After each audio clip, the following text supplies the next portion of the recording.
Welcome to PolyCast, a civilization podcast focused on game strategy. CanusAlbinus, Makahlua, TheMeInTeam, MegaBearsFan.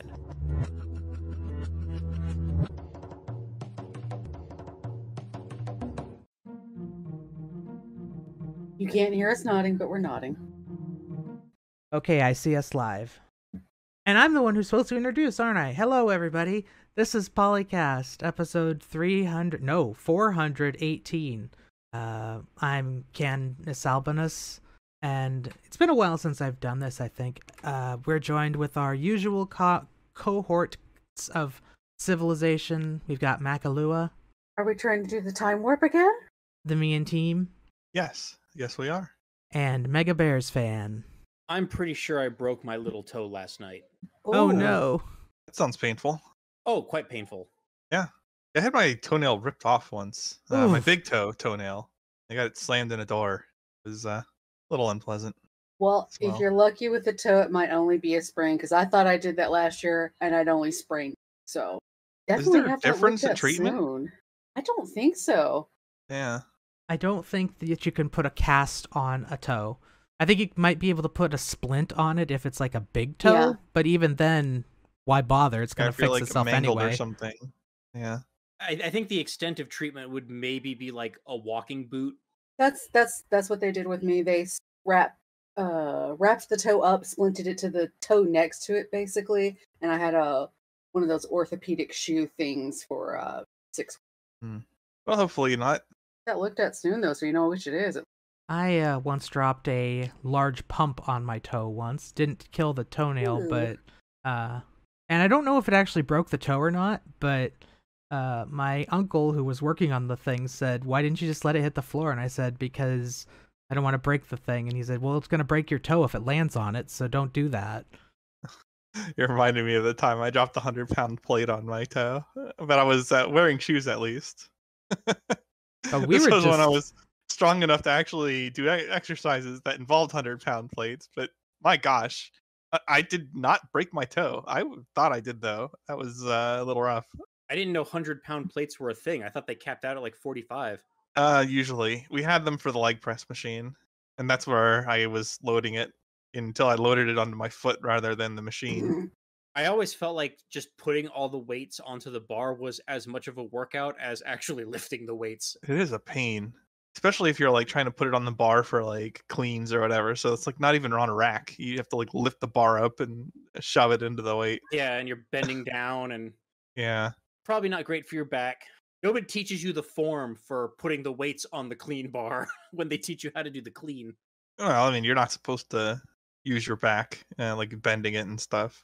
They at least tell you that.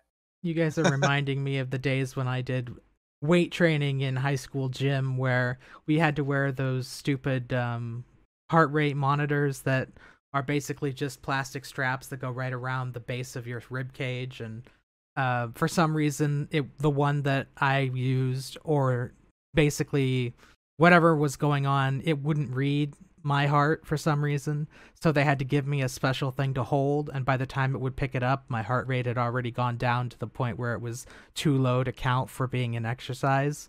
So I got low grades because the machine couldn't pick up my heart rate. But at the same time, Weird. at the same We time, did nothing like that.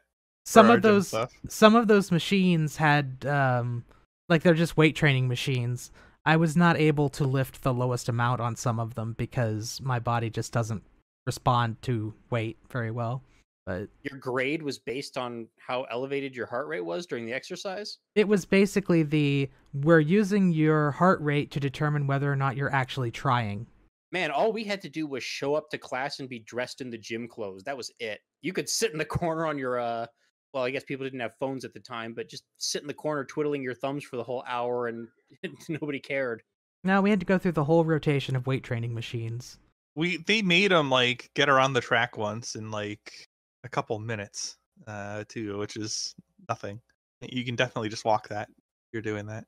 But I was in good shape in high school, so I could, even as a freshman, I was like a little bit lower than a 6-minute mile.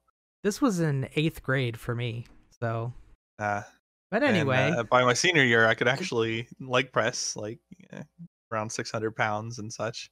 We've now talked about physical education in American schools for 5 minutes. We should probably move on to Civ, don't you think? Yeah, I mean, it's basically the same topic, but yeah, we should probably have the logical progression into playing Civ from high school gym class. With a quick recommendation for the Advil dual action, if you can find it, to help with the toe pain. Noted. Thank you, Mackie.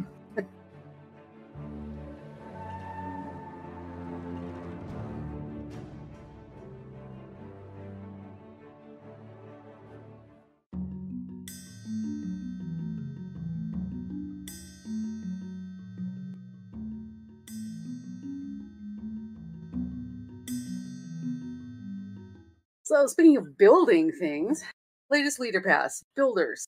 We're gonna build stuff. We did a live stream. We find the potato McMiss. My gosh, brain, what the hell today? It's still early, right? Yeah, and this coffee cup is not big enough. Potato McWhiskey, who we refer to his videos a lot of the time, but he was actually on the live stream with them as well, so that was cool. But so we have. I will find the thing in a minute. Well, first we have Theodore. Go ahead. No, go ahead.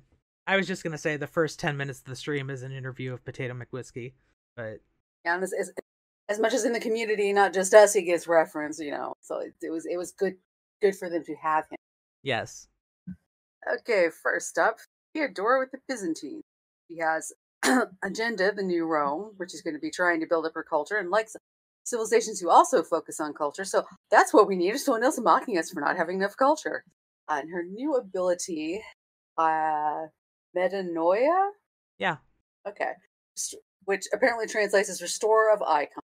Her holy sites will provide culture equal to their adjacency bonus, and farms provide a faith adjacency to hippodromes and holy sites.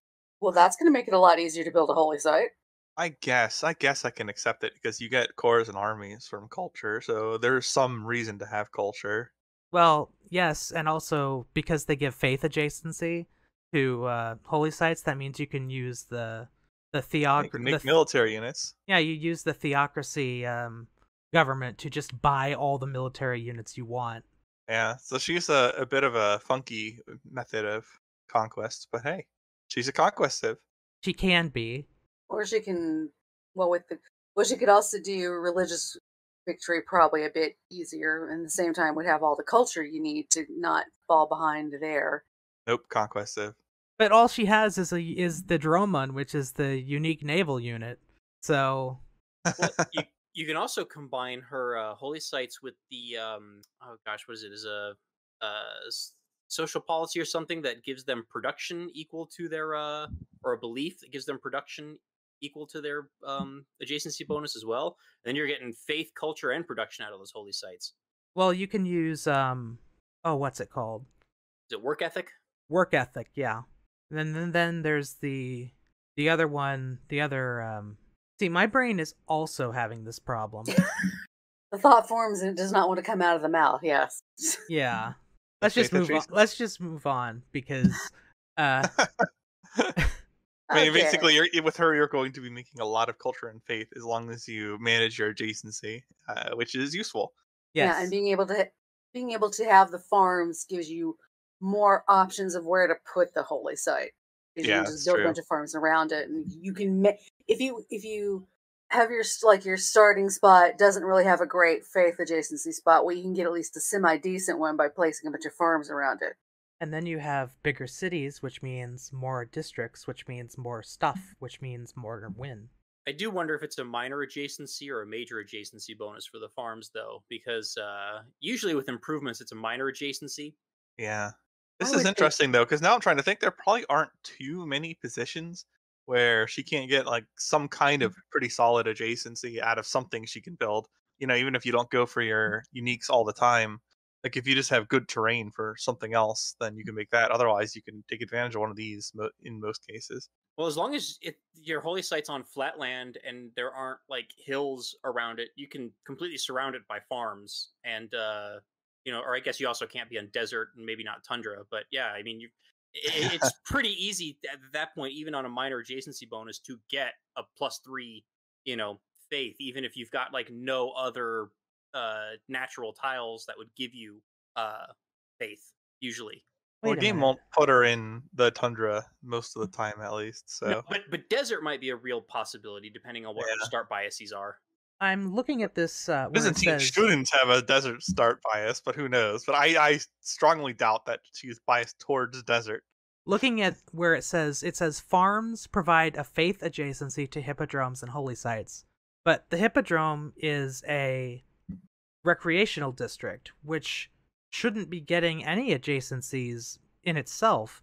So does that mean that the faith adjacency is actually just a yield on the farm, or is it actually giving a adjacency bonus to the holy site itself? Oh, yeah. Yeah, that might be the way Oh. it's working. Either that or the hippodrome will generate faith. Yeah, maybe. I mean, the way it's worded suggests that. Yeah, the way it's worded suggests that the hippodrome and the holy site get the faith adjacency bonus, but you're right. I mean, it could go the other way around. I guess one of us will have to play and find out because this is already out, right? Yeah. This was released on March 15th, I believe. Well, about 10 days ago, as of we're recording this. Okay, for Korea, we add Sejong, who has the agenda of Neo-Confucianism. He's friendly to backward civilizations that are lacking in science and culture, and he dislikes civilizations that are ahead of him in science and culture. Huh, that's like the way human players act. And in his new ability, Hangul, when you complete your first technology from a new era, you receive double your science per turn as culture. I gotta say, I am more likely to attack somebody who's backwards rather than advanced, unless they're close to winning. In the second case, gotta get those easy gains first. Well, yes, but we all look at the AI racing off towards nuclear weapons and go, I don't like you. Yeah, but if you do have to stop someone from getting too far ahead and steamrolling, then, you know. Yeah, although usually you're able to outscale and steamroll other AI faster than the AI can steamroll AI, generally speaking. So how many eras do we have? 9 or 10? I thought it was 7. No, there's Uh-huh. ancient, classical. You don't get a bonus in ancient, I assume, because you're Yeah. already in the ancient era. So you get classical, medieval, I don't know, Renaissance. that depends. Do you start with... You don't start with a tech already researched like you do in... I think in Civ 5 you started with agriculture already researched. I don't think you do that in Civ 6, do you? I think you do. So there might technically be a first tech in the ancient era, but yeah, we'd have to play it and find out. You'd be Probably getting not. like, You get 10 science, so it's or 10 culture, so it's not that big a deal. yeah, But Hey, that's 10 more culture towards your first government, so...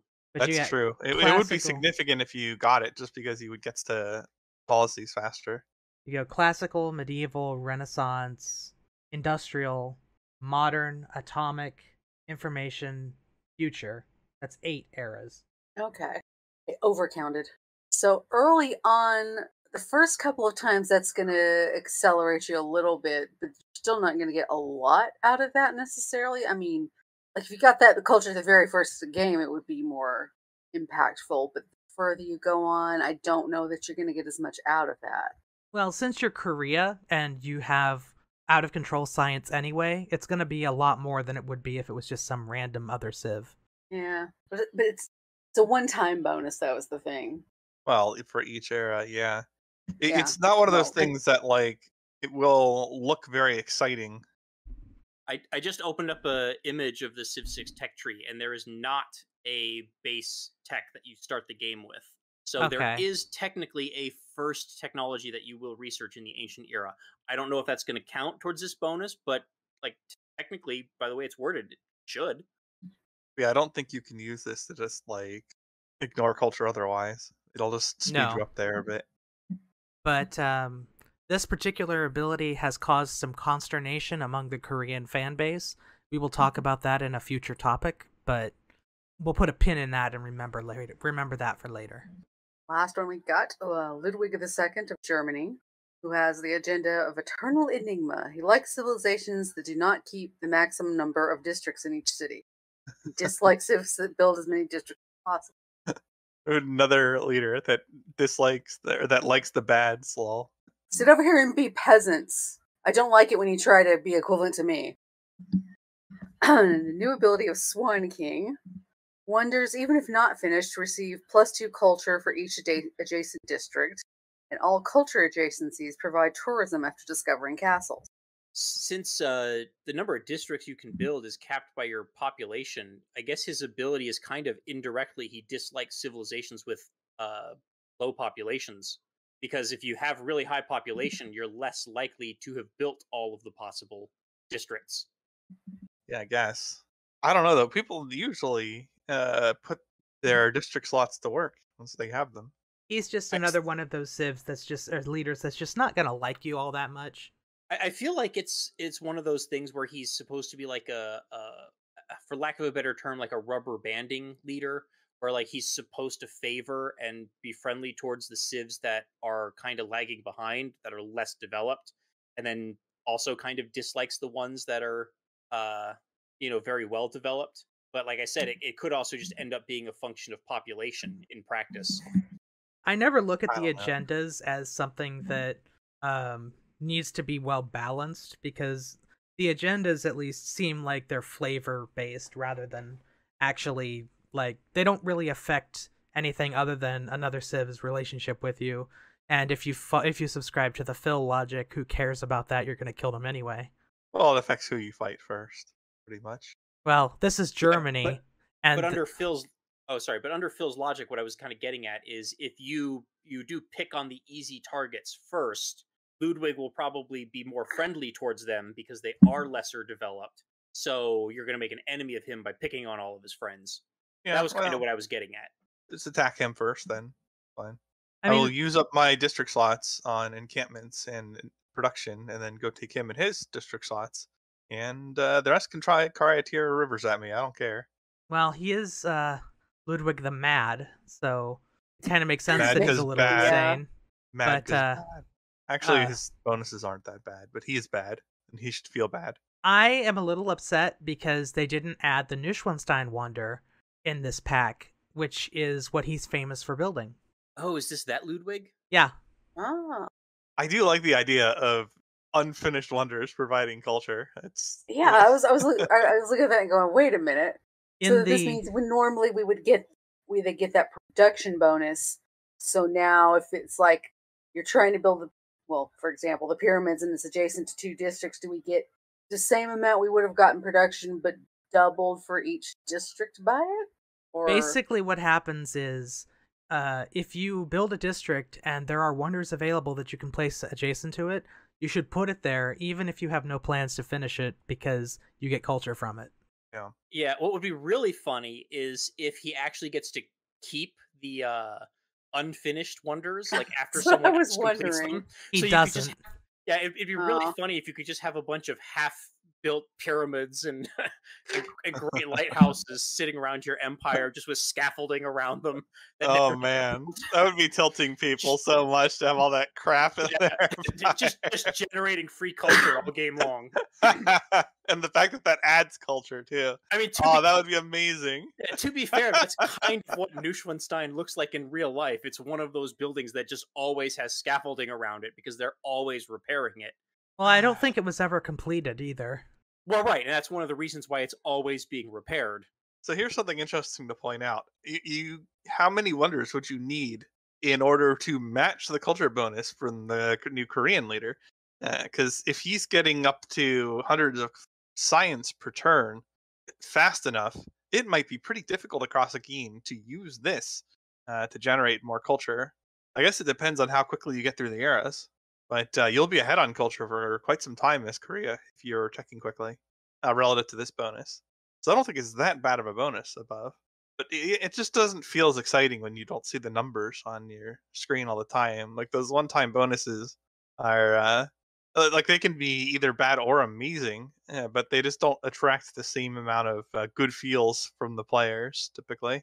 Yeah, I Even though think sometimes they're excellent, it just depends. I think the consensus among the entire community is that Sejong is pretty boring. Yeah. Well, I mean, it's one of those abilities that it's very passive, right? You don't really do much of anything to use it. Well, true, but like the better you're playing, the faster you're researching, the more impact that's giving you sooner, in a way that's actually harder to match with some other abilities. Yeah. There were a few patch notes included in the update. significant quantity of crash and stability fixes. Thanks for being Of specific course. there. Nader Shah's Sword of Persia ability no longer applies to units when attacking cities not at full health. Portugal and Tokugawa now show faith modifiers on their trade routes. They polished up some models and animation things, text tweaks. And what was the other one? Automatically migrate your options, settings, logs to the right directory. A little behind the scenes, tidying up loose ends, kind of. I didn't read all the way through the entire thread to see if they've actually fixed any of the major bugs. They fixed a bunch of non-English localization files. Well, presumably, if they actually patched out crashing, then I would say anything that was resulting in the game crashing would be a major bug. But I don't know what counts as a significant quantity. I mean, I would say anything that makes the game outright crash is significant. But this implies there's at least more than one. I very quickly read through this. And I was thinking with the tourism bonus starting and once you discover castles, also Ludwig would be great if you were trying to do a culture run. You're going to win by tourism. Well, he's got plenty of castles for that. Win by tourism. I mean, I guess when you take all their cities, you generate more tourism than them. And they don't produce that much culture anymore. It's all good. Apparently, the unfinished wonder thing is a bug that has been in the game for a long time when applying certain district effects to wonders, but the devs just decided to repurpose it as a feature for Ludwig specifically. Classic. Working as intended, apparently. Yeah. I'm reminded of the hacking depower in FTL. I would assume then that they fixed that bug for all the other leaders who aren't Ludwig, so that Ludwig's power actually is a power. Yeah. Yeah, it's actually special. Well, it wasn't an issue that you would see in normal gameplay. It had to do with modding. But yeah, it doesn't look like anybody's found any undocumented changes yet, so we're still mostly in the dark about what those bug fixes were.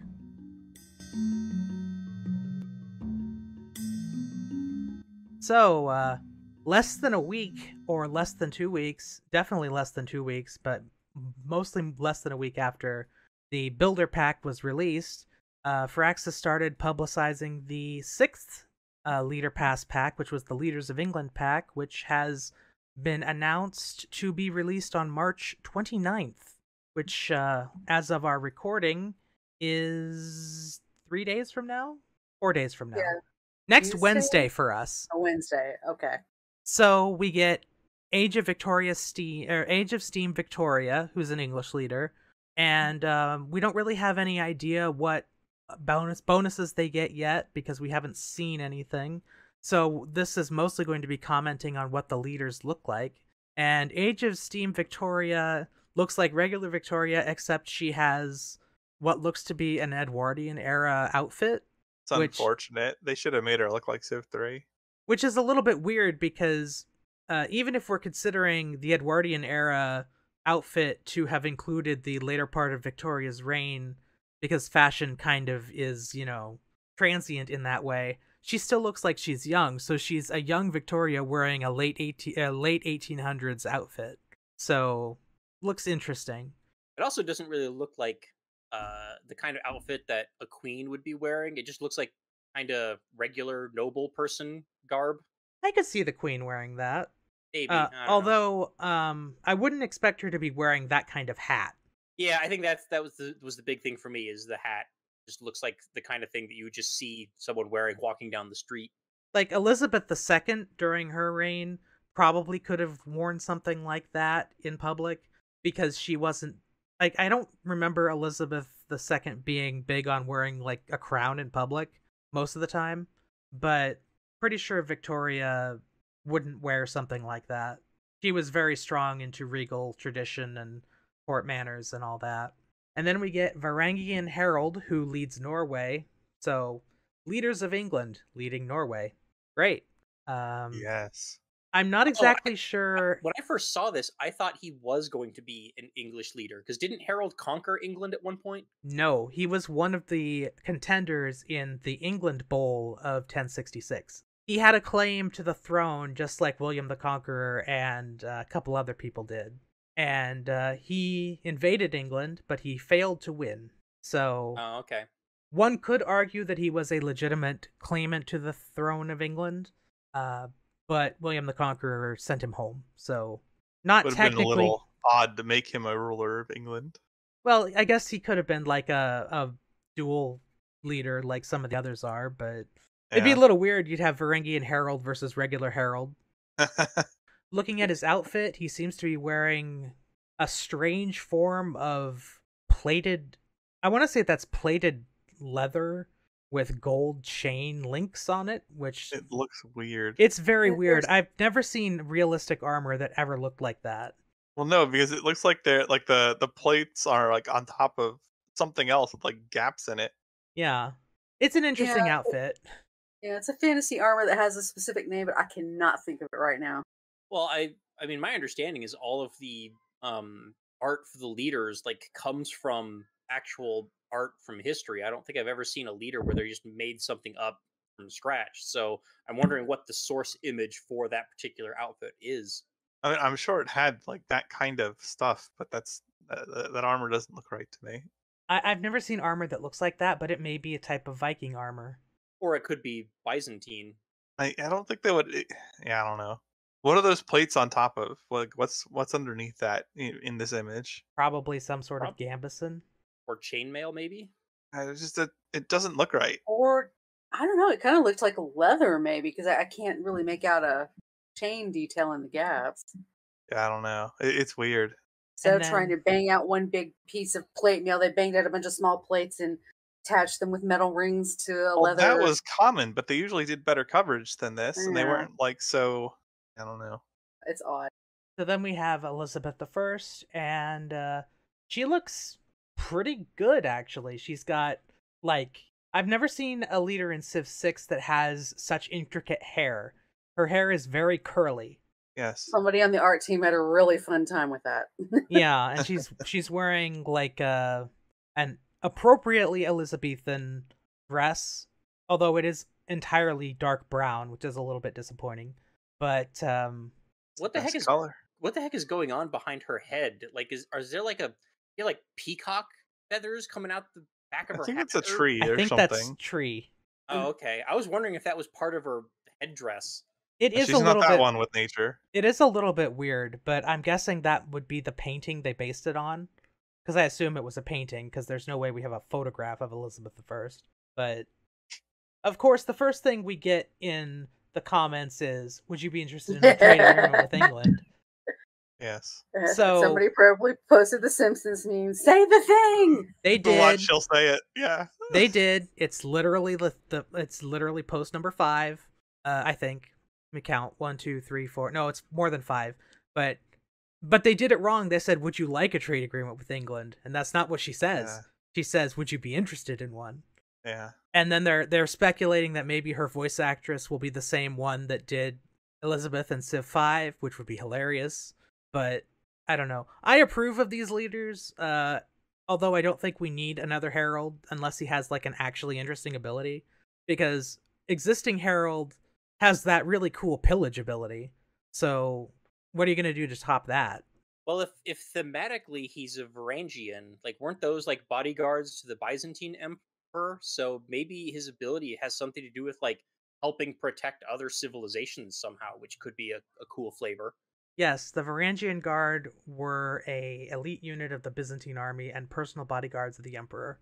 But Maybe he can like sell units to allied civs or something like that. That'd be cool. Ridiculous. Supposed to be using those units.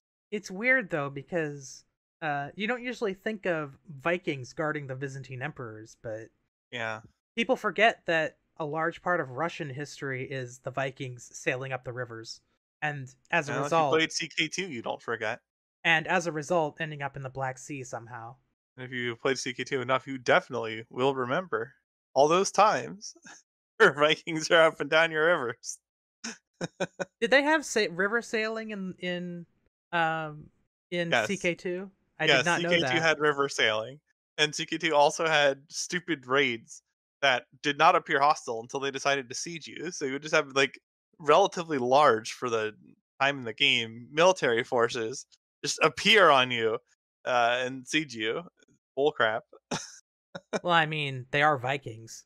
Yes, but they're hostile armies. Like there is no good reason from a UI perspective that hostile armies like moving through or near your territory are not visible until they decide to siege you. Like that wasn't a thing in history. They don't just like go gadget teleport onto your holdings, and only then are they fightable or a problem. Wait, you mean they don't appear at all on the map? Like they don't appear as neutral armies until they attack? They don't look like normal armies. They're like little tiny things or something. But they do not look like hostile armies, which they are because they're designated as raiders. Somebody in the thread comments, I see that Harold's new armor leaves his throat exposed. I think he may come to regret that. Although perhaps not for very long, at least. And the comment below that is, as a Civ, Norway is pretty weak and bland, whereas current Herald gives them their pillage ability and allows for early boat rushes and stuff, which makes it actually decent to play in some situations. So if the new Herald is not similarly endowed with good powers or good abilities, they may just be a subpar version of themselves. Good, the challenge. I think I'm going to have to disagree. I mean, the ability to go into oceans early opens up a lot of possibilities for expanding and just building new cities where other people can't reach. That's a pretty strong ability. Yeah, you meet people sooner too. Yeah, that can also be very beneficial on some maps. Yeah, if you're on a continent's map and you can like meet all the other civs on the other map and start trading with them, that can be pretty darn powerful. And if you're on one of those like New World type of maps where the other continent is just empty, or you just happen to find like a chain of islands or a large island or something like that that nobody's on except maybe for like one or two city states, like you can conquer or settle all of that stuff before anybody has an opportunity to get there, unless like the Maori are also in the game. They are, just attack them with all your longboats. Like yes, it is one of those abilities that's very dependent on like the map conditions. So in that sense, it's definitely not a top tier ability, but like in the right circumstances, it's insanely powerful. And even on like the average game, it's like just being able to meet all those other civs early and trade with them is a decent ability. Some of the things that they are suggesting in the thread that might have happened, or that might be given to Harold, include a flip version of Dido's ability, where he would get loyalty bonus for coastal cities on other continents. Or he could be something like reduced mercenary costs or something like that. Shipyards double as encampments. That could work. You mean like they'd have bombardment abilities? Yeah, and you can make military units there. Don't naval units already spawn at harbors? Yeah, Have one? yeah, but you could like just build military units into them too. I don't think that'll be the ability, but it's just fun to think about. You're like loading up your raiders right away. Would not be very appropriate for ranging in particular, although it would fit the theme of attempting the invasion of England. So Something that I always wanted from Civ 6, from the harbor districts, is a mutually exclusive military, or a building slot in the district for a mutually exclusive either commercial building or a military building. Like in the Renaissance or something, having the option to build either like some kind of something that boosts your trade income, or you can build something that's a military boost that would actually give the harbor bombardment and make it like a coastal fortress kind of thing. But you can only build one or the other, so you have to pick which one you want in each of your harbors. yeah, that makes sense. So you have to like specialize all your harbors to either be, military naval ports or as commercial ports, but not both. It's a little odd, like, but we don't really have the equivalent of like coastal batteries, other than cities themselves in the game. Yeah, or just putting an encampment on the coast. Yeah, I guess. I can't think of a place I'd less want to put encampments normally, but there will be some maps where that actually makes sense, just because they're relatively narrow, or the only place you can put it is near the coast or whatever. But for the most part, that's not going to economize your troop movements, nor is it going to protect you from land stuff, which is generally more threatening. But yeah, I guess you could put an encampment along the coast. Well, sure, if you're trying to protect against a one-tile wide isthmus. Yeah, sure. It has use cases for certain. Anyway, Leaders of England pack, March 29th, which will be after this episode comes out. So, looking forward to that.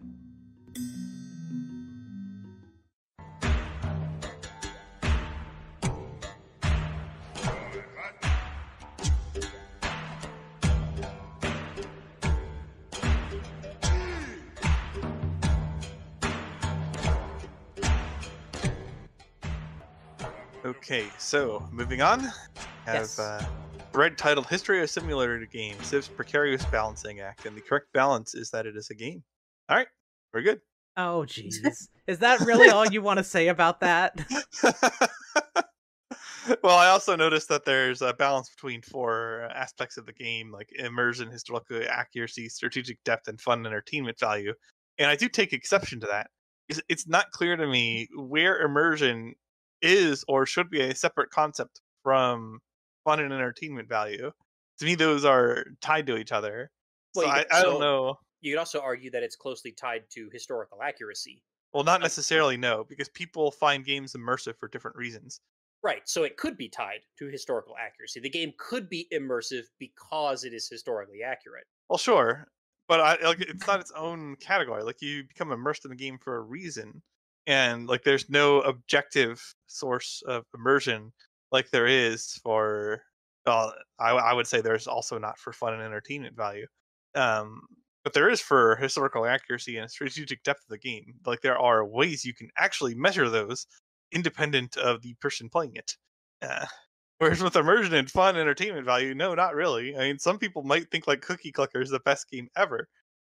That sounds absurd, but I mean, in principle, it could give them everything they want from a game. So I don't know. Well, you would have to include those subjective elements in the determination because where the game's value comes from is not just its historical accuracy and strategic depth, because it also has to be fun and immersive. Sure, but you can't just like program fun. No, you can't. And it's the same thing with immersion. Like, you can't just like add a few lines of code and like, all right, we've got the immersion in now. Time to work on the art assets. Like, that's not how it works. I think for me, like the immersive quality of Civ would come from things like, feeling like you're, actually leading a nation and like doing diplomacy with other leaders and other nations, which has admittedly always been one of Civ's weaknesses. Diplomacy and interactions with other leaders and other nations has never been the game's strong suit. But then again, it's always been a difficult thing for any strategy game to handle. Diplomacy is always hard because you're talking about uh, programming AI, but then also the conflict between, well, should the AI role play or should the AI play the game?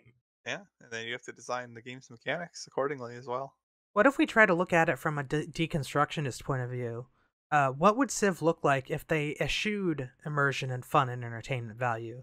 If we only wanted historical accuracy and strategic depth, what would that look like? A History Channel episode, probably. Well, I don't know. It's not about trucks driving across ice roads or ancient aliens or Hitler looking for the Holy Grail. So it's not like anything I've recently seen on the History Channel. Okay, well, back when I watched the History Channel, and they actually still covered history sometimes, like one of those old episodes, I guess. Well, you go We're to not saying it's aliens, but you go to history. The alternate History Channel that exists is better about that, but it's still a lot of World War II stuff. But I guess there's a reason I stopped watching the History Channel. Well, I stopped watching television generally, but it got bad. even before that, That's what happened. Is it got bad? well, it got in my case, it just got outcompeted by what's available to me on the computer. So We're all thinking people. We like to do thinking.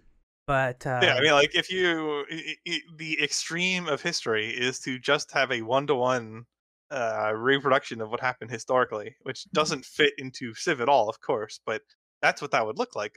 And that would be pretty hard to do because in real history, you need 60 seconds for a minute to pass rather than like 60 seconds for years and years to pass. yeah, and that's So why you're already in trouble. that's why we call it. That's why it's a balancing act, because you gotta you've got to try and strike the balance between the fun parts and the strategic and accurate parts. All the strategic and accurate parts are usually not tethered to each other either. Game strategy versus actual military strategy, tactic strategy, whatever. It's not. They're not the same. Well, there have been attempts within Civilization and from the modding community to anchor the game more in historical accuracy. There's scenarios that might be more or less historically accurate than the main game. Especially ones that take place on smaller time scales in like specific eras. And then there's also mods like I remember the Rise and Fall mod for Civ 4 that would actually have civilizations popping into existence at the time, time in history where those civilizations were actually founded and other civilizations would fall. So, there's people have tried. Yeah, for sure. I mean, you're mostly just changing scope there. What really counts as historically accurate? Because there's a number of axes to look at that. Like, how closely do the events follow history versus, like, how do things work from a physics and mechanical perspective in the game compared to history, versus, like, just what your incentives are. Well, and it's historical And accuracy those is sometimes conflict with each other, especially when you try to put them into a game model, because the game model has limitations. People always say that with abstractions in the game, like this, because they'll have a preference for one thing to happen, but not another thing to happen. Which, man, I hate that argument. well, but on the other end of the spectrum, games also, give players decisions to make. And as soon as you give the players decisions to make, your, dedication to historical accuracy kind of goes out the window. Like, Yeah, for example, if you're, playing a World War II, even just in the narrow scope of just World War II, right? And you're playing as Germany, and you decide, you know what, I'm not going to repeat the mistakes that the actual Germany made, and I'm not going to invade Russia. Uh, well, then the whole rest of the war changes. Like, yeah. you can't then do you have any of the other events that happen in that war that happen at the same time or have even remotely the same outcome? Like, once you make a decision, and the earlier on in the game you make a decision that is contrary to what happened in actual history, there's a butterfly effect that changes everything else that happens for the rest of the game and makes it impossible to follow history at that point. You're reminding me of a pet peeve from the EU4 discussions, and really in general, where players will want something to happen because it happened in history while disregarding the game model. And they say they want historical accuracy. If you do that, you are wrong, period. You're just wrong. I'm sorry. Objectively incorrect. You are no longer asking for historical accuracy because the game is a causal model with causes and effects. And in real history, things happen because of the things that happened before them. If you are forcing something to happen in the game that is inconsistent with the model, you are asking for effects without causes. You are not asking for history there. I am sorry. Actually, I'm not sorry. Get wrecked. You're just wrong. This man Yeah, has been I want banned from historical Paradox accuracy. Plaza. It's like, yes, I want historical accuracy, but I also want the freedom to play as Japan and not attack Pearl Harbor. Yeah. Yeah, that does not work that way. And that's another thing that makes historical accuracy difficult in the game, is that the game has victory conditions and incentives, which real history did not have, pretty obviously. Well, it has incentives, but it doesn't have victory conditions. It doesn't have the same incentives as history, so you don't expect the same decisions to be made as history. For one, you're not like a person living in the world. You are making decisions at the nation level for, well, the entire human history, just about, in Civ. But even in the other games, for the most part, you are way outliving the lifetime of any one person, and you're trying to optimize your decisions for the nation in question across centuries. There's never been a nation in history like that. Obviously, you'd have to be like having it ruled by an actual god, effectively. And Or an yes, elf. if a nation, if all the nation's choices being made for it are by like some centralized, longer than human lifespan decision maker that's trying to optimize for the state of the nation rather than any person living in it individually, you are going to get something that looks way different than anything that existed in history by necessity. And I don't know how you can square that with historical accuracy. Because if you accept the premise of that existing, then we expect different outcomes in history. If you don't accept the premise of that existing because it didn't in history, then you don't have a game. So I don't know about that one. The idea that a game can be historically accurate is a non-starter to begin with, so yeah, it's really just like how nicely are the mechanics in the game modeling stuff from history, where you get that enjoyment that this is based on stuff that happened in history, based You on could s- dynamic population models and such. Yeah, it's or whatever it is you're trying to do with the game. Sure, yeah, it just depends on what you're emphasizing. start with a very narrow piece of history and try to recreate it. But even then, the AI could go off script and do something that didn't happen historically, really, and then, well, we're right back to where we were. Or the player can, yeah. Yeah. Yeah, you can have historically accurate starting conditions, and you can have historically your mechanics and rules of the game could be based on historic accuracy. But even then, like as a game designer, you're still picking and choosing which things you decide to model in the game, right? Yeah. Like we can't. Our computer, maybe in the future, our computers will be powerful enough that we can literally just create simulated worlds full of billions of simulated people, all making independent decisions as independent actors, and you actually can Oh my gosh. simulate entire countries and the decisions that those countries make. But I mean, that's like maybe hundreds of years down the road, if that, if ever. I don't think we're quite that far off, but it is quite a ways away. I mean, maybe if there's like a massive breakthrough in quantum computing, I don't know, maybe, but like, yeah, like you can't model every reality of history. And even then, even if you could, right, like we still don't have a time machine. We can't go back to actual history and find out all of the things that actually influence that history. The best we can do is look at the information we have now, right, and draw conclusions and inferences from it, and those, depending on the event in question, those are going to be either more or less accurate. And the further back in time we go, the harder it is to have any real concrete ideas on how things happen. I mean, look at how long people were debating how the pyramids were built. Like, we just how do you so if you're making a game, how do you model the pyramids being built if like even actual historians don't know for sure how they were built, or at least didn't for a very long time? There's a game called Pharaoh that does that. Also, even in this wild hypothetical, you still have the element I was talking about where the player is a very, very involved thing that is above people influencing the game. So even in that context, you will have decisions being made by the entities in the game that account for the choices the player makes, if not directly interacting with the player. Even if you don't interact with the player directly, if they are simulating their decisions, they will still take into account choices made by the player, which will then warp that world quite a bit from ours. Right, like I said, it's a butterfly effect. Any small It is a change- butterfly effect, but like that's not a small change. That's a massive change. Like, could you imagine if we had evidence of like some? It would be like actual Greek gods or something like controlling us, or at least controlling things we experience, and we'd have hard evidence of that. That wouldn't be a small change to history. That would be an enormous change to history. No comment. I mean, like you can like actually interact with them directly all the time. Yeah, and all the things we do in a Civ game in real life is decided by different levels of the government and different committees and things like that. It's not just one person saying, go do this, you do that, abstracted in a sense. You had more of a sense of that, I think, in the earlier Civs, like where under democracy and things, you couldn't just unilaterally declare a war. You had to have a reason. Well, and even in autocratic governments, right? Like it's not necessarily autocrat at the top that is making every decision and doing everything. They still Panel of have, advisors. yeah, they still have advisors. They still have people underneath them, that are actually doing all of the dirty work and who are also making decisions of their own, usually with like the guidance of the autocrat, but, not necessarily. Like how many times in history do we have examples of some, lower level decision maker like doing something and the head of state is not happy with what they did and has to go and personally fix it. Has anyone ever heard of Oliver North? Yeah, The feudal system was also put a lot of pressure on the king.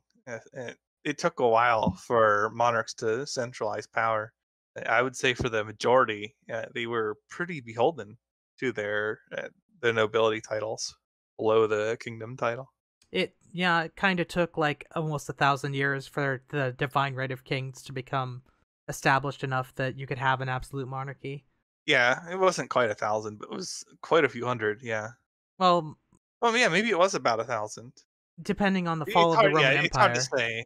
Yeah, it's hard to say exactly where you start and the lines. But yeah, I think it's about 1,000 is fair. not all of that was a feudal monarchy beforehand, but, Yeah. from the fall of the Roman Empire to the development of the absolute monarchy was about 1,000 years, give or take. Yeah, close enough. So I don't know, people find their fun in different ways, and I don't like the idea that there's an objective source of fun, such that like people who play the game for its mechanics are somehow not having fun. It's just silly. Like, Everybody's immersion is different versions of One More Turn. Yeah, ultimately, the or the way pause toggle, depending on what you're playing. the way I see it, if I was able to say, okay, I have a program on my computer that is a reasonable simulation of history, and I have a game on my computer that is like Civ, I would not be using those two programs for the same things. If I have a reasonably accurate history simulator, I'm going to use that to create alternate histories to write stories about, because I'm an author and that's what I do. If I want to play a game, I will play the Civ game, because they're for two different things. Now, if there are people who like using history simulators as their games, that's interesting, but it's kind of hard to add agency to a history simulator. So, like, I don't expect Civ to emulate history, because if it did, it would be a boring game. I don't want to have to move my supply trains. Build railroads and supply hubs. Yeah, but then I would be in a game that didn't properly model anything that, actually happened. So we would be in a Hearts of Iron world where I could easily defeat anybody by just putting a bigger gun on my tank. Just build infantry and micro. That's all you need. And don't play democracy because it sucks. This is the worst government, objectively. Here's a better idea. Just don't play Hearts of Iron 4. Unfortunately. It could be such a good game. And instead, the controls don't work. Among other serious problems in addition. Unfortunate.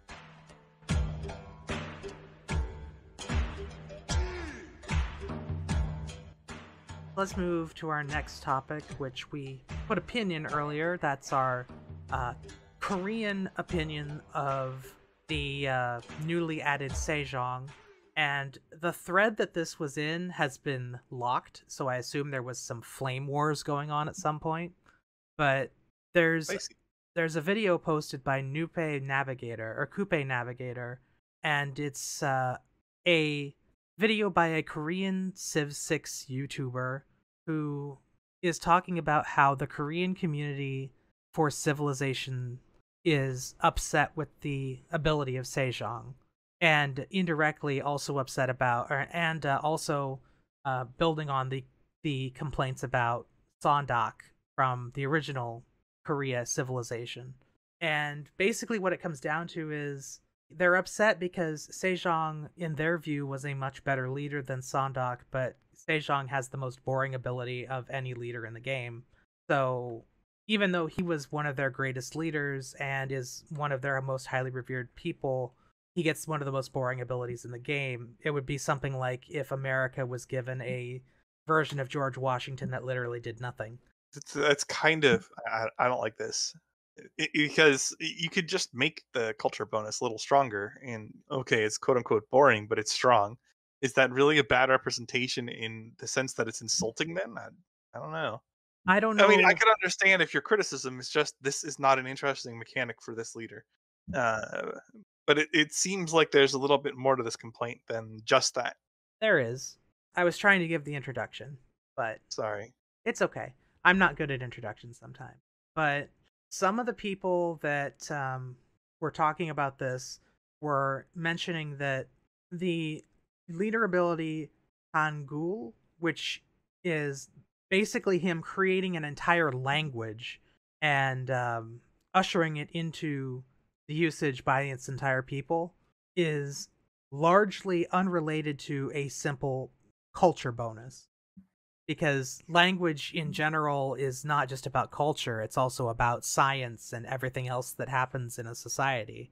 And giving that name to something that's basically, oh, we're just going to take your science and make it twice as big and give it to your culture, not particularly exciting, or even, I mean, it's the closest representative as you can get in a Civ context, because there is no way to advance your civilization other than through science and culture on that side of things.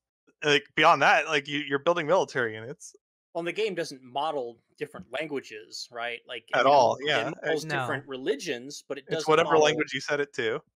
Right. So, yeah, that's a difficult thing to do in Civilization 6. Like, the closest thing that I could think of would be maybe some kind of bonus that would be related to like library buildings or maybe great writers, you know, because they use language, but it's still like kind of a stretch. And like culture translates to a ton of different things in Yeah. Civ 6. Like it's not just Civ 4 culture that like spreads your borders and contributes to victory. Like you get a ton of tangible civilization impacting benefits from culture, directly from culture in Civ 6. You know, like everything from things that make your empire run better to military. Like it's an important tree. I wish So if you're getting a bonus to it that's tethered to science as well, like I get it. It's not an exciting ability, and maybe you could tweak the numbers, but I don't think there's anything inherently bad with boosting both of those. Like that's not representing the leader as a bad leader in like a historical representation sense. You know, maybe you could argue it should be stronger or whatever. We'll see how it plays out, but yeah, I don't know. I mean, you could And I also also make. think players in general in games underrate upfront bonuses that are like one time. Like some of that stuff, it's just objectively stronger than community perception of it. Yeah, Now, I don't know if you, that's true here. Like I said, I don't have the experience with this to say definitively, but there are plenty of other cases where stuff you get now is more important than stuff you get later and can be game changing to the point that it is better. Well, here's a good example: like chopping forests, especially before it got nerfed. Like people didn't just build lumber mills; they chopped. And why did they do that? Because the benefits of chopping were worth more to the game state for them ultimately than just waiting and building a lumber mill. And if you compare bonuses of culture from other civs to this guy's bonus, it's a similar concept.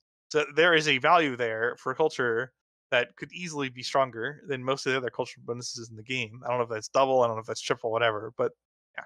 you could also argue that civs and leaders that have these sort of passive bonuses that you just get every game and are easy to utilize are powerful in the sense that you're not dependent on map conditions or, you know, certain circumstances being true. Like, you're going to go through the tech tree, you're going to advance eras, which means you're going to get this ability every time you play this leader, unless you're eliminated in the ancient era. Like, every single game you're going to get this ability. So it's not like some other leaders, like you play as Norway, for instance, right? You start in the middle, landlocked in a Pangea, right? Like, you don't get to use your abilities. So, I mean, in that sense, it's good to have a stable leader that's very flexible and very, and always gets to use their bonus. Yeah, and this one does scale on how well you're doing in addition. Yeah, the better your tech is, or the better your science output is, the better your culture bonus is going to be from this ability, because it's double your science per turn, right? Yeah. Yeah, so if you invest in that early and you have lots of science, then Which you're going to do as Korea. right. You're going to have lots of culture to go along with it, and you can even do that at the expense of building cultural infrastructure, because you're going to offset the lack of cultural infrastructure by having better science. Although you might as well just burn through the culture tree too. Why not? Build them both. I see that, like, for instance, I am completely confused now.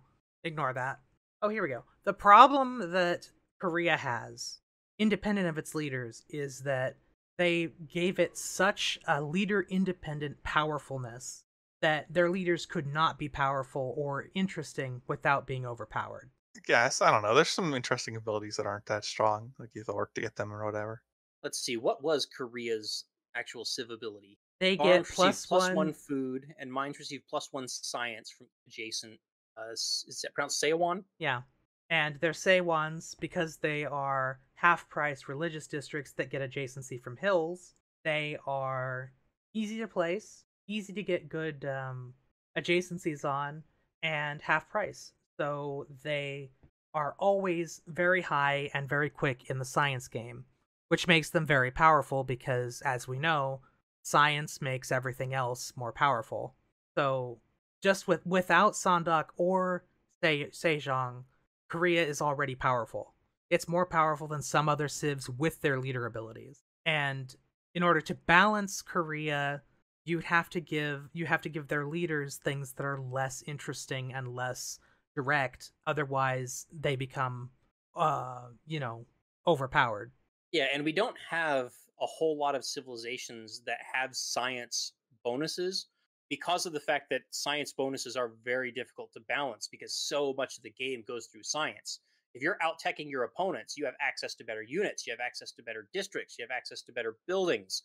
Like you get Science little tile buffs here and there. So Science is basically the most important thing in the game in terms of yields because it governs everything else's usefulness.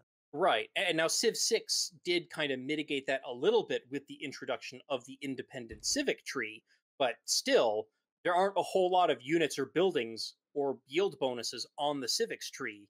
It's mostly just the policies, which can give you some of those things, but Give you a lot of those things. Yeah, but all those things that you need to get those bonuses come from the tech tree. Yeah, it doesn't matter. Yeah, they go alongside each other, but by extension, something that snowballs both at once is potentially very strong. So you have to be careful with just giving people both tech trees as they get one. So You can see why they started with double rather than 4 times or 10 times or something. maybe they started with 3 times and decided it was too much. I don't know. That sounds like something that a Sid Meier-headed design studio would do. Like I said, I'm sure they play tested it at least somewhat. I'm sure they play tested it a lot because, Well, it just depends. What counts as a lot, really? well, I'm sure that if you have the whole Frankenstein team, which is what, 20 to 30-ish people, all playing games with them, that's enough testing to show whether or not there's a problem. But It depends on the nature of the problem. It's just hard to take 20 or 30 people and test in a way that the community will ultimately flesh out on a Civ. yeah. I mean, that's why they have to make balance changes later. It's just not possible to have the volume of play necessary to catch everything, all the nuances that might come up with how a Civ is being played. Even if Frankenstein was 300 people, it wouldn't be sufficient still. But my non-educated opinion, because I'm not Korean and I don't really know any Koreans other than our former co-host QNL, who I really wish could give an opinion on this, but I don't know how to get in contact with her right now, is that Korea is a powerful Civ. Sejong has a boring ability, but I don't think it's weak. I think it's middle of the road or possibly stronger. But I can understand being bored by it because, to be honest, in most Civ games, I've been bored by America's abilities too. Civ 6 is the first time that they've actually had a decent ability that actually is effective. So yeah, there's basically 2 things that turn me off of a leader when I'm scrolling through the possible civs or leaders in a game. One of them is, as I've mentioned before, the overcomplicated abilities where it takes 2 whole paragraphs to explain what the heck it does, and in some cases it doesn't even fit entirely in the UI that shows the description of the ability, so I can't even read the whole darn thing. yeah. And the other is an ability like this that is just completely passive, and I don't have to change any of the way that I play the game to utilize it. Usually when I'm looking for a leader, I'm looking for a leader that's going to, be like, oh, I get to do something new and interesting with this leader. And this Korean leader doesn't quite do that. So I definitely understand and sympathize with the complaint in that regard. And then we just have to remember that just about every Civ and every leader in every Civ has been in some way simplified or stereotyped into something that a lot of people would consider to be less than what that person would represent. And that's just kind of the nature of the beast. So I guess we shouldn't worry about it too much, although I sympathize with the feelings. I am more concerned with, remember Sitting Bull from Civ 4? That was pretty bad. Remember Holy Roman Emperor from Civ 4? That was pretty bad too. So, are the developers picking on Koreans? No, they're not. Sitting Bull is great in a way. Just because you have a boring leader or 2 boring leaders as in your civilization doesn't necessarily mean that the developers don't like your civilization. It could just be that the way that the balance the way bar they hit. interpreted it, and yeah. the way They're the getting better at looking at it, looking at the history and giving you something that's closer to a proper historical leader and not just making things up as they go along. also remember they didn't have any coders to actually introduce new mechanics. So Hmm. with the existing mechanics, what could you give Sejong that would be unique and interesting? And the answer is probably not a whole lot that wouldn't make him way too powerful for the civ he works in. Yeah, like I mean, again, going back to my earlier point, hypothetically, they could have introduced a new mechanic that has languages that can be developed and spread across the world, similarly to how religions work in the game. And they could be part of some kind of cultural hegemony sort of thing, where if you get everyone speaking your language, you get all kinds of like culture and tourism buffs and stuff like that. Like that could have been a mechanic that they added to the game, and that could have given this leader a very powerful ability that would be much closer to what his real life contribution to Korean culture and the world was. But that mechanic doesn't exist in the game, unfortunately. Maybe that's an idea for Civ 7. Who knows? That sounds like it would be very difficult to handle because it's already hard enough with one religion mechanic going around. How would that work with a language mechanic on top of that may or may not require multiple languages per city? Yeah, I mean, I'm not necessarily saying that it's a good idea that they should do it. I'm just saying like it's possible, right? I mean, that's what they could have done, but like I said, it doesn't exist. So what do you do with what we have? And it would be really hard to implement a mechanic that complex for a single leader who appears in a free DLC pack. Right. Yeah.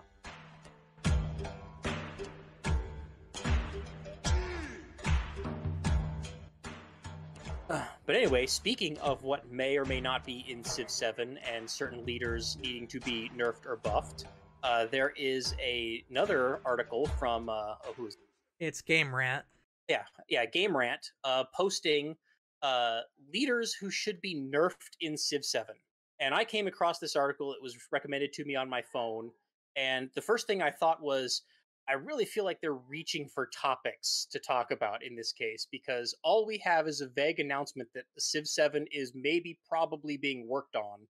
There's no trailer, there's no formal announcement, there's no screenshots, there's no explanations of any of the game's mechanics, and you're writing an article already about who should be nerfed. Well, I mean, they're just trying to make money on the things that forum posters have been doing for years.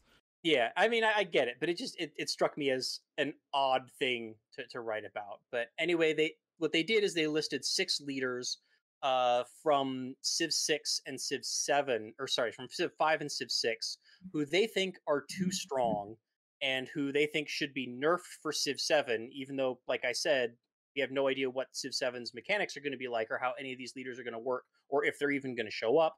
But for the sake of argument, their 6 leaders are the first one. This is ranked. So number 6 is Hojo Takamune of Japan, who they say is just too powerful in military. Like, okay, sure. No. He's fine, but he's not in a short list of like the top military No, options of he's Civ not. 6. I like my entire reaction to this list was, really? These are the ones you think are overpowered? Have Right, you and played this They game? literally get BTFO'd by America. Yeah, on same we'll continent. get to that. Yeah, it's the big thing for me was who didn't make this list, but like I think we should start by saying who did make the list. So That's true. number 6 is Hojo of Japan. Number 5 is Saladin of Arabia, and they talk about oh, you always get the free great prophet, so you're always going to have a religion. Yeah, that's a pretty powerful ability, especially for a religious civ, because if you don't get a great prophet, you're basically eliminated from well, not basically, you are completely eliminated from competing for a religious victory. And then they also have pretty good science bonuses and a good unique unit. Like, okay, sure, fine. Saladin is the best leader in the game for science victories. Really? That's true, yeah. Well, I think, I don't know if that's still the case, especially with like Korea having been added, but I think I remember early in vanilla Civ 6 he was like top tier science Civ. Really? Yeah, that's a rather extreme claim.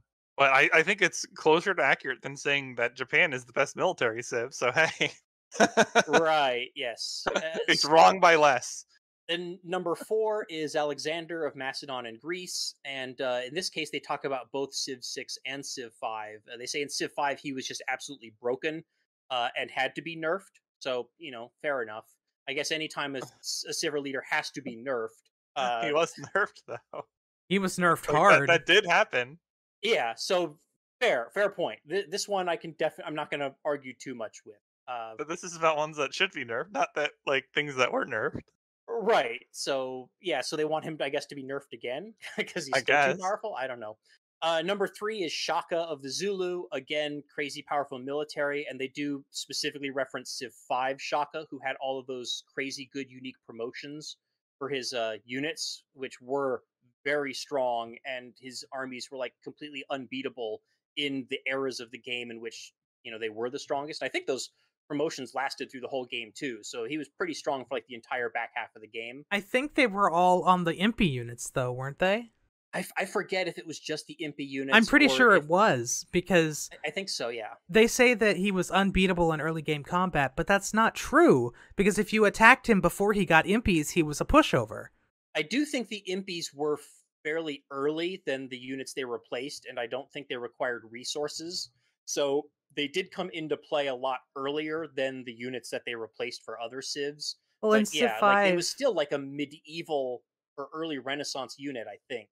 it was basically It was not early Renaissance, I don't think. it was medieval, but the idea was if you started next to Shulu, you had to rush him because otherwise you would get killed by him. In Civ 4, the Impy were the Spearman replacement, so it was harder to do that. But Spearman replacement is not very good in Civ 4 Yeah. because they get the Axemen got a 50% modifier against them, and their base strength was lower than swords. So in any fight with any other melee unit that you could produce with resources in Civ 4, the MP would just get wrecked. Their only advantage is that they're faster. But Shaka, if you were playing a Shaka or the enemy with Shaka, like it was much more threatening from his axes and swords because they were just generic aggressive units that could more easily kill city defenders. Impy had applications; they weren't useless, but they were not really a strong part of the Zulu kit. I would say the unique barracks they got in Civ 4 was stronger, and they were pretty good overall. Zulu has always been a powerful military civ in all the civ games they've appeared in. So, like, yeah, sure. I mean, I guess you could say they deserve to be nerfed, but like, they're good at that one thing. I don't So see it. when I don't see their performance meriting them deserving special mention. Like yeah, in a top, even in a top 10 list of nations that could be tuned. right. Yeah. So then moving on, number 2 is the other Japanese leader, Tokugawa, who I have not yet played in Civ 6, so I don't really have a Oof. comment in that regard. Oof. But I think he was the leader in Civ 5, right? He was in 4. And they are saying that Japan is one of the best civs, and Civ 4 is ignorance. No. Just ignorance. Just ignorance. There's no way to get around that. That's not a thing. Sorry. Oh yeah, that's right. They built a shale plant in Civ 4, didn't they? Yeah, which Like, is very late. The samurai was yeah. a reasonably good unit, but nobody would mistake it for like the best unit. It was a nice thing to have in medieval because it was a better mace. And I think they got like a first strike or whatever. And if you level Yeah. that up a couple times, like any unit with first strike that with like multiple levels of the first strike promotion in Civ Well, 4 I was don't a think you really could take good the unit. promotion. You just got a first strike. Right, but couldn't you also upgrade? Wasn't there like more promotions later on that improved the first strike? Once you got like upgraded them the rifles, and you could take the drill line, but you shouldn't Oh, okay. normally. It's been so long since I played Civ 4. But you would normally want either City Raider or combat stuff for samurai. So anyway, now we get to number 1, which is the one that absolutely made me do a double take. Yeah. I Yeah, are they trolling with this? What the heck? Yeah, this is where I really wasn't sure if I should take this topic seriously. And their number 1, it's not Simon Bolivar of Grand Columbia. It's not John Curtin of Australia. It's not Korea. It's Elizabeth of England in Civ 5, in Civ 5. Yeah. where her literal only abilities are 1 extra spy and +2 movement for naval units. Now, to be fair, in Civ 5, the longbowman with the 3-range, the 3-range longbowman, Oh, that is insanely good. That was is good, yeah. arguably the best unit until Yes. gunpowder units. One of, if not the best unique units in the game. I will give them that. I don't think that 3 range carried over when the unit was upgraded, though. I don't think so. I could be mistaken about that, but I don't think your upgrades to that would still get 1 extra range. So that means it had a limited window of opportunity. But for like city defense and stuff like that, like it was unbelievably good. Before the hit point rework, I would say that it was overpowered. Yeah, because But after that, then it was reasonable. But before the hit point rework, the fact that you could get promotions for multiple shots and like plink even like late era units down by just hitting them a bunch of times from outside their range made that unit useful basically forever. what makes me laugh is if you read the actual description the guy gives for Elizabeth, he doesn't say that she's actually overpowered. He says she stands out as the most stable leader in the series, powerful in every iteration, but never game-breaking. That means she doesn't need nerfing. Right. And you Yeah. put her at number 1 on your list of leaders that need to be nerfed in the next game. He wants to nerf her by just not putting her in the game. Get wrecked, Elizabeth. Yeah. You've had too much time in the spotlight. Off you go. You're overpowered in representation. Let's leave out the Right. fact that Elizabeth I wasn't even in Civ 6 and isn't until the very last DLC release, probably. Yeah, until next week. Yeah. She'll Yeah. finally be in the game.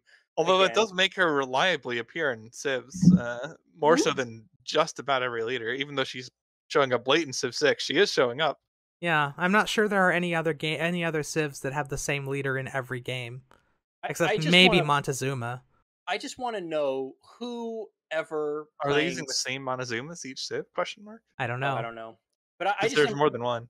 I am really curious to know who has ever in Civ 5 or Civ 6 said that England is too strong and needs to be nerfed. On a Like, naval map in Civ if- 5, yeah, they're pretty strong. I mean, sure, maybe, but like again, you got to fine tune the map to get that. Like, England's abilities, especially in Civ 6, have been reworked multiple times, in large part because they kind of sucked. It's not that they were Yeah. bad, it's that they didn't, like, every time there was a change in the game mechanics, they wanted to make England more representative of England, but it's because none of the mechanics really worked in a way that made made England particularly memorable. Like, the abilities that they gave to England in Civ 6 were not all that, they were a lot more boring than they should have been. And they have said in the past that they try to avoid boring things when they can. Right. So here, then- have this ability that gives you twice as much culture. Yeah, right. But anyway, again, I want to briefly mention Civs, and we'll just look at Civ 6. I don't know if we want to go back and look at Civ 5 if anyone has ideas for that, but just looking at Civ 6, leaders in Civs that did not make this list. No Simon Bolivar of Grand Columbia, and no John Curtin of Australia, who I think are probably among like the 2 who are most commonly brought up as being way too strong in Civ 6. Are there any other Civs or leaders that you all think should have definitely been in this list besides the ones who made it? Most of it has been nerfed already. Like when you could do Great General stacking onto Roman legions at release, that was incredibly difficult to stop. There's basically nothing you could do if somebody had that set up already. But like that's not a thing anymore. So like it's already been nerfed, so you don't need to nerf it again. Same thing with Inca and Civ 4. Like that, they were pretty ridiculous. They were the only Civ banned in Hall of Fame for challenges. Because they had a replacement for the warrior, which was good. It was good against archers, yeah. So like, and before anybody got medals, they were hosed. Well, I think they also didn't they have like the best combination of the 2 traits. That's more debatable. But the traits they had, industrious, and financial, those were both good. And weren't they also the only Civ and Civ 4 that had that specific combination? Well, there was no repeat traits. Yeah, all Oh, leaders were in they? all leaders in Civ 4 were unique. Yeah, And also they had a unique granary too.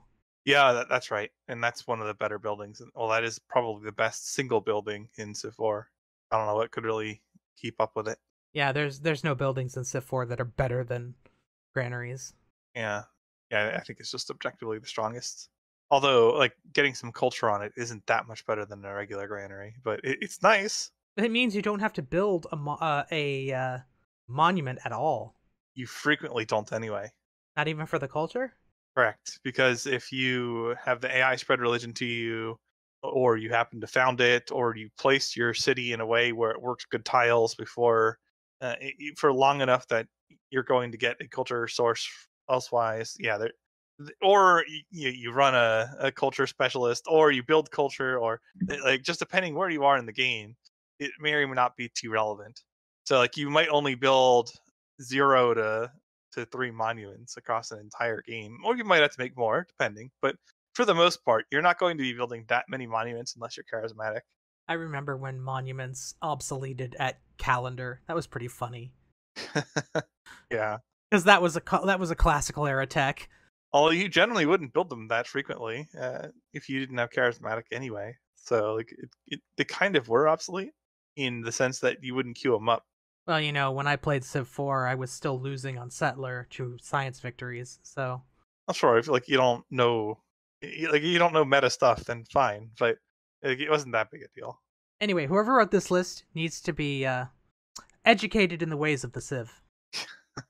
It would be pretty rare to see an article written like this that actually understands the trade-offs in the games well. I think the only two that I maybe agree with on this list are maybe Alexander and Shaka. Well, they had their moments for sure. And you could say even England did. Like, if you just go by 10 hit point era Civ 5, England was pretty ridiculous. Like, you build, like, 10 longbows and never upgrade them, and you can just kill anything on the map. Yeah. Oh, realistically, you would take the multi-shot promotions and... Well, yeah, but the only thing that would really stop them is just sheer volume of AI carpet bullcrap. That's why you would want 10 of them, because then you could kill multiple units per turn.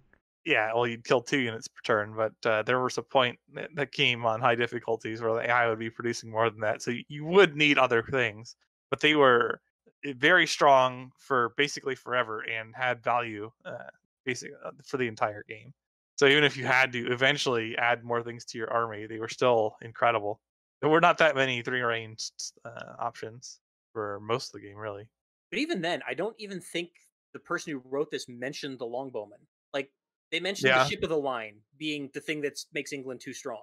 And this is not a, like, here's the 10 most or 7 most broken civs at one point or another list either. Like, that's not what they're going for here. Like, these are the ones we want nerfed in the next game. Was ridiculous, but, like, they're not now. Yeah, we don't know what their abilities are going to be in the next game, so why are we talking about nerfing them? They could suck next. Right, it's just because the mechanics of the next game aren't going to be the same, and so they don't need to be, like, they're not that strong right now. And presumably, if you're nerfing something going to Civ 7, you're nerfing it from its state that it's in at the end of Civ 6. And it just does not make sense. This list does not make sense in that context. I also think especially England, unless this guy just does not want England in the game, or does not want Elizabeth in particular. I wonder if they also wrote or will soon be writing a complimentary article about civs that they think should be buffed for Civ 7, because I think that would be a much more interesting topic. Colombia. Put it in the list. Do it. Yeah, and then Colombia and Australia make that list.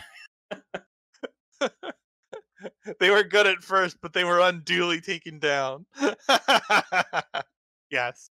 But yeah, I could definitely see that. I'd be much more interested in seeing an article that's like, yeah, civs that should be better in the next game, and hey, maybe Georgia should not suck so much, and stuff like that. Okay, yeah. By just giving it better walls. But then again, it's like, how do you talk about that until you know what the heck Civ 7 is, how Civ 7 is even going to work? The guy who wrote this article is a Dark Souls correspondent, so I don't expect him to know that much about this type of game. I do Dark Souls a lot too. Like, based on my YouTube channel, someone would probably consider me more of a Dark Souls person than a Civ person, although the blog would be the exact opposite. So I'm not going to say the two are mutually exclusive, and just because he likes one doesn't mean he can't be knowledgeable about the other. But well, that's true. But I see one, like, I'm going through all the articles he's published. He's been at the publication for 6 months, and he's written 52 articles. Most of them are about fighting games, the new Dragon Ball Z game that's going to be coming out, and Dark Souls and forgotten one-off sports games and anime zombies, and it's like either he has a very wide knowledge or he is being forced to write stuff he doesn't know about, which I think could be both. Yeah, I mean, Yeah. I don't know. I only know so many games. It's true. I would have difficulty writing outside my expertise too. Eight most ruthless characters in Final Fantasy in the same week as the 8 best games set in the 16th century. Like, Yeah, that's pretty tough. I'm not sure if I could write those articles within 2 days of each other. So I could write them. I don't know if I do a good job, but I could write them. Hey, that's all right. Nobody has to write anything anymore. That's what we have ChatGPT for. Oh, that's true. Not saying that I'm accusing this person of using an AI algorithm to write this article, but just a joke. we would have Yeah, noticed. that's not something it's good at yet. It makes some weird things when you use it that way.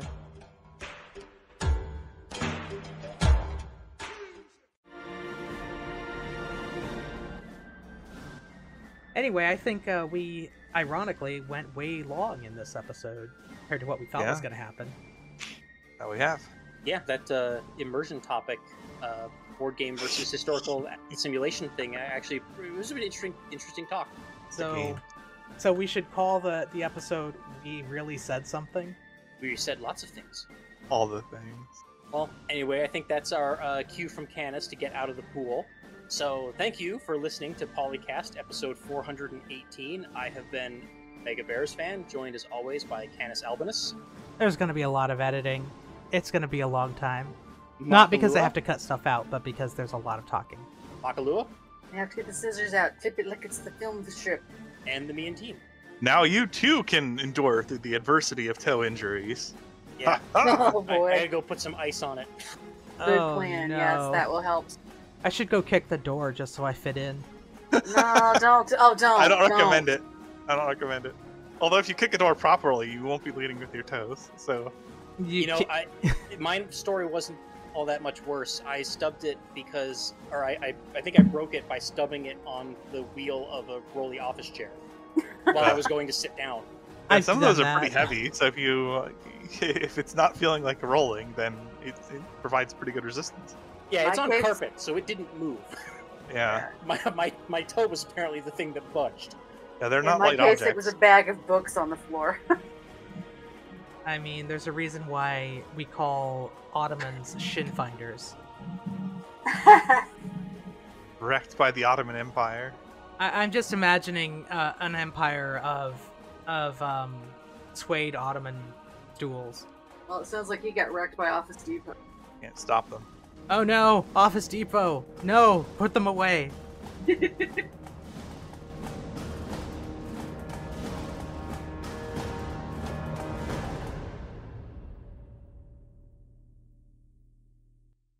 Civilization 3, 4, 5, Beyond Earth, and 6 sound clips. Copyright Take-Two Interactive.